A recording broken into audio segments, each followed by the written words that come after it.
So the next best thing to winning a great project is losing one for the right reasons. And I'll unpack that, as well as unpack some of the friction between what I just said and another video I posted about kind of abandoning the language around winning and losing. But for the terms of this conversation, just for the sake of clarity, and it's easier to remember, I think losing for the right reasons is the best way to kind of state this. Obviously, if you're working with a prospective partner and you're excited about the work, the best possible outcome is that you do wonderful, transformative, profitable, everybody's excited work, and that's the way that opportunity develops over time.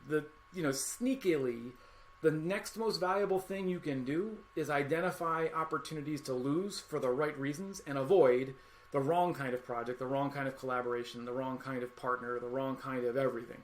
So identifying, ways to lose for the right reasons, or aiming kind of your conversation with a prospective partner at the outcome of losing for the right reasons is just one way to kind of steer your conversation and the narrative towards the way that you would design the engagement, towards your vision for how you'd collaborate, your style, your culture, whatever is important in your process.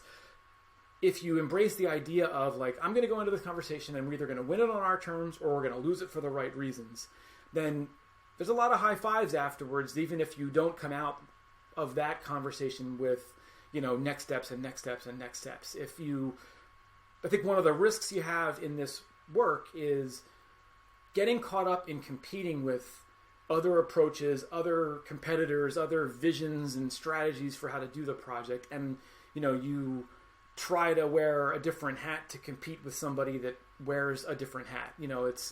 It's a very natural human instinct to say, oh, well, I'm up against this other firm that has these other capabilities than I have. How do I answer each one of those kind of bullet points in our conversation so that, we're kind of fighting this battle on all fronts, or we're kind of addressing all of these, differences thoughtfully.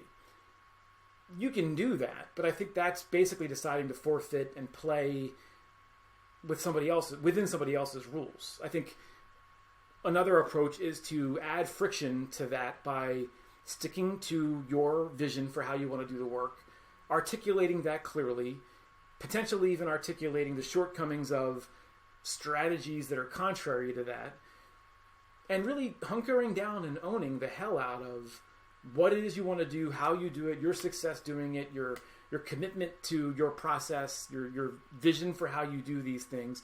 And ultimately, if a partner decides they're not interested in that, they're not a fit for that, you're not a fit for them, and they go in another direction, well, then you've lost this for the right reasons. They were not willing to be the partner you want them to be. They didn't perceive your values as valuable. They didn't see you the way that you need to be seen so that you are set up to be a valued partner that's empowered, that has this, respect and autonomy. So, I think that there's a lot of, regret when something doesn't move forward. And there's often, in time, as you do this work for years and years, I think you feel the sting of the losses just as acutely, but the wins don't peak as much. You kind of get numb to the wins, but you still feel the losses. So I think there's an avoidance you feel. There's just a human instinct to kind of combat that is very natural.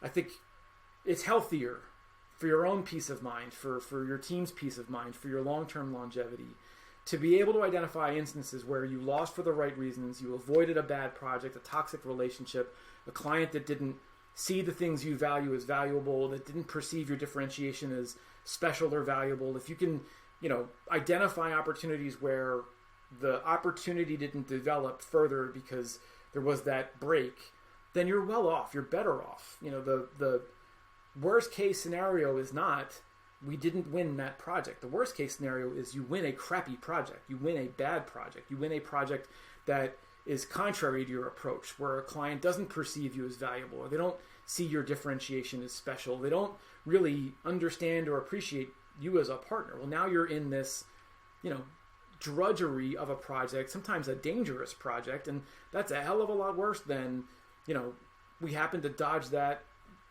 frisbee as it flew by our head, and we're able to focus on the next project where we were valued appropriately. We were appreciated. Our process was substantiated, and the client was excited about that. So again, the terminology of wins and losses aside, which is a fraught kind of language to use for this, losing for the right reasons is one way that you can come out of a conversation that doesn't evolve, that you maybe hoped would, and still sleep at night, and still, not be haunted by the one that got away. The one that got away wasn't so great. So you lost it for the right reasons.